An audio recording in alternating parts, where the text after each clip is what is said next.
Good morning, my dear students. Welcome back to our chapter The Footsteps Die Out Forever. What we can recollect about the chapter? We have seen some people were taken to somewhere in carts, and at the same time, we can recollect their different behavior or attitude in the carts. Now we are going to see where they have been taken to and for what purpose. Okay, we shall start. Now, the next paragraph. On the steps of a church awaiting the carts stands the spy. He looked into the first cart, not there. He looks into the second, not there. He asks himself, has he cheated me? His face clears when he looks into the third. Which is Charles Evermond? Asks a man behind him. That at the back there, with his hand in the girl's. Yes, the man cries. Down Evermond to the guillotine. All aristocrats, down Evermond. Hush, hush, the spy tells him nervously. And why not? He's going to pay the price in less than 5 minutes. Let him be at peace. But the man continues, down Evermond. The face of Evermond turns towards him for a moment. Evermond then sees the spy, looks attentively at him, and moves on. The clock strikes 3, and the throng of the people closes behind the last cart as it nears the guillotine. So, what we are seeing in these paragraphs, we are going to see some dialogues in the coming paragraph. So, the riders were taken. The riders were taken to the church. There were some standing or awaiting for the riders. In the church, there were some people were standing or awaiting for these riders to come. There stood the spy. The spy refers to the man who helped Charles and Sidney Carton to change their places in the prison. The spy was waiting for the carts and he was searching for Charles Evermond in the first and second carts. And he says himself that, has he cheated me?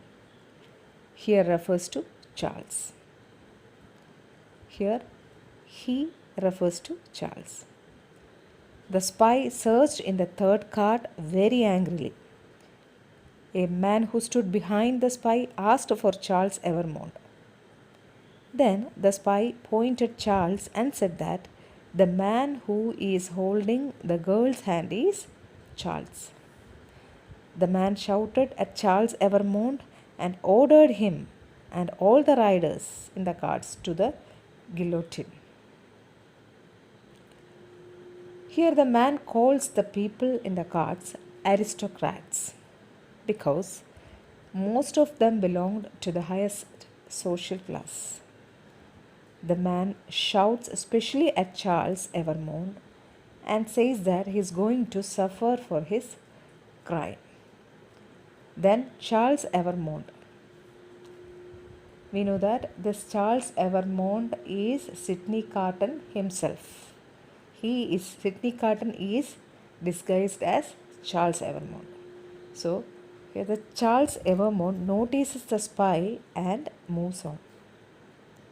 The clock strikes 3 and the crowd come close to the guillotine when the last cart nears to it. So the next paragraphs. The prisoners climb down from the carts and wait near the guillotine. In front of it, seated in chairs, are a number of women busily knitting. Crash! A head is held up, and the knitting women count 1. The second cart empties and moves on. The third comes up, Crash, the knitting woman count 13. The supposed Evermond climbs down, and the young girl, a seamstress, is lifted out after him. He still holds her hand as he promised. She looks at his face and thanks to him. If it weren't for you, dear stranger, I wouldn't be so calm, for I am faint of heart. I think you were sent to me by heaven. Or you to me, says Sydney Carton. Keep your eyes upon me. Mind nothing else. I mind nothing while I hold your hand. I shall mind nothing when I let it go, if they are quick. They will be quick, don't fear. The girl is called first. They bless each other. Her face is bright with faith and courage. She is soon gone. The knitting women count 22. Many voices murmur, many faces look upwards. The crowd moves forward like a great wave. So, what we are seeing in these lines are all the prisoners climbed down from the carts, and they waited near the guillotine for their turn. There were women sitting in front of the guillotine. They were busily knitting when the first man was beheaded. Then they counted 1.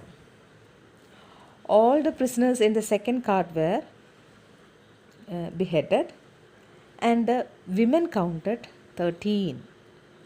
When the chance for the third cart approached, Charles Evermond. I'm saying it again and again, that Sydney Carton is disguised as Charles Evermond. So, this Charles Evermond climbs down, and the lady also with him stepped down from the cart. Charles was still holding the hands of the lady as he promised. The lady looked at his face and says thanks to him. She says that she won't be brave or confident if he was not with him, and says that he might have sent from heaven for her own sake. Charles consoles her that not to get worried. She replies that she will not if they were quick to do their execution. The girl was called first. They blessed each other, and the girl's face showed great courage, and she had been beheaded. Then the knitting women counted 22. The crowd were watching the tragic scenes, and some of them murmured and some looked upwards and worried. The crowd moved forward and forward like a great wave. Now the next paragraph.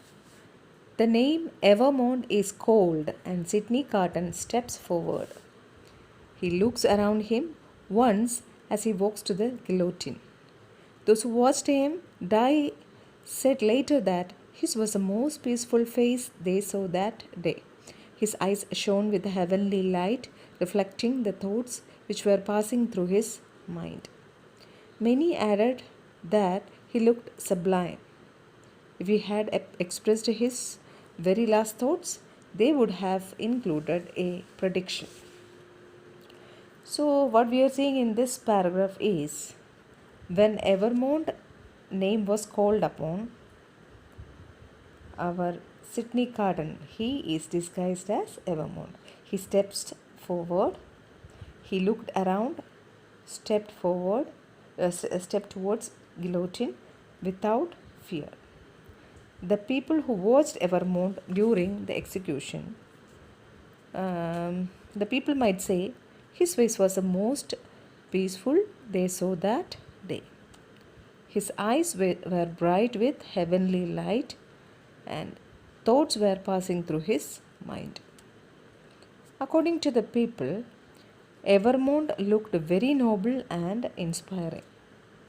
If he had expressed his last thoughts, they would have included a prediction about him. Now, the last paragraph.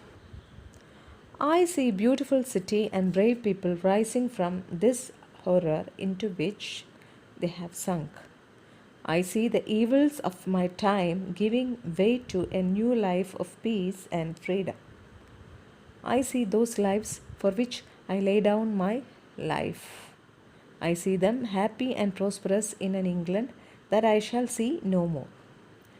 I see her with a child in her arms who bears my name, and I know that I am fondly remembered and honored in their hearts forever. It's a far, far better thing that I do than I have ever done. It is a far, far better rest that I go to than I have ever known. So, what we are seeing in this paragraph is the full paragraph is a dialogue of we are seeing the dialogue of our Charles Evermont. Here he mentions he's saying that he expects a beautiful city and brave people after his death.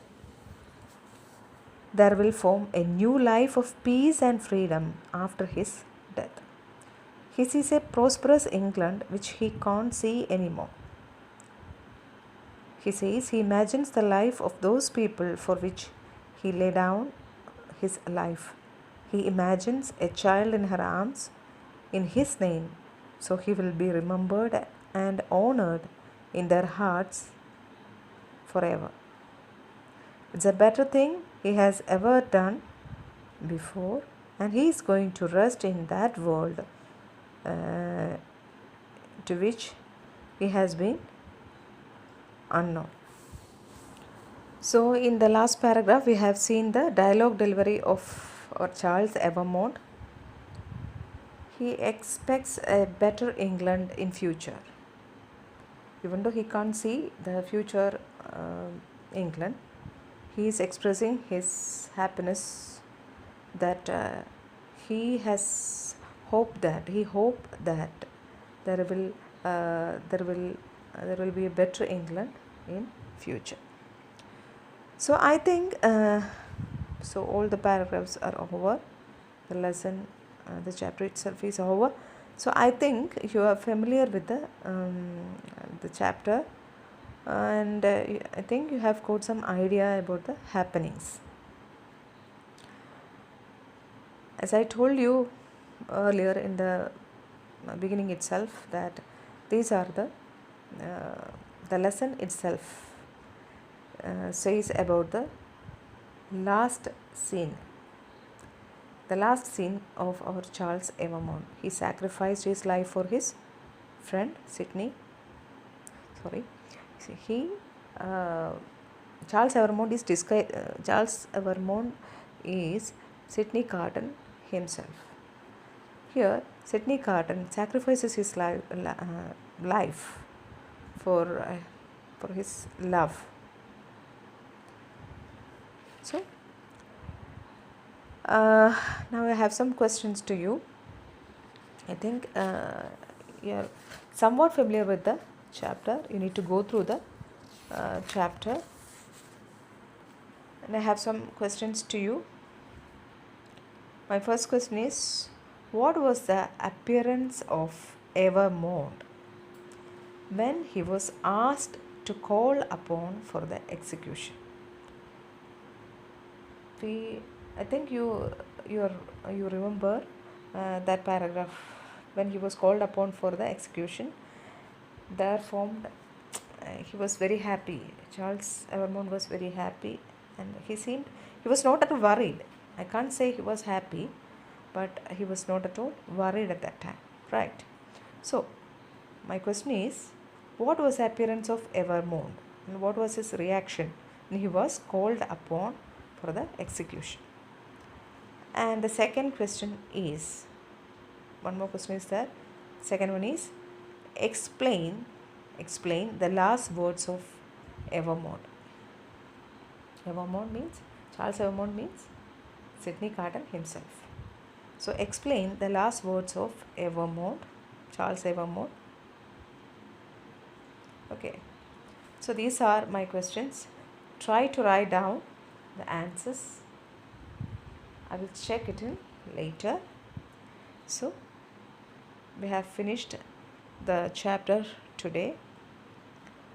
You need to go through these paragraphs. You need to go through the lesson carefully. You need to read the lesson many times, and you need to go through the meanings in each page. Okay, and try to write down your own sentences using those words. So we shall stop for the day. We have finished our lesson. Okay, we shall see in the next class.